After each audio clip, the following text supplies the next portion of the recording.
नमस्कार, प्रणाम। आप लोग कैसे हैं? देखिए, आज हम लोग शूटिंग पे आए हुए हैं सुमन फार्म हाउस में। चलिए दिखाते हैं आप लोग को वीडियो शूट कैसे होता है भोजपुरी गाने का।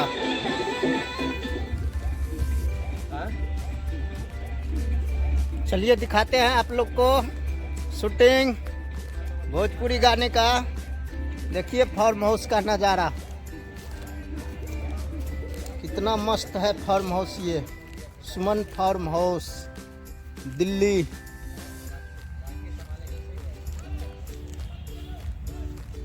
देखिए शूट हो रहा है।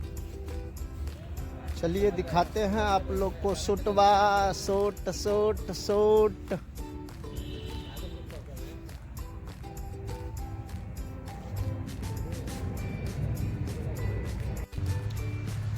देखिए हम लोग फार्म हाउस में आए हुए हैं। पहले वाला सब जो चंदन चमकीला ब्लॉग पे बने रहिए। तो उसका शूट जो गाना भेजा वो आइडिया था उसका। देखिए शूट चल रहा है, दिखाते हैं आप लोग को फार्म हाउस में शूटिंग। देखिए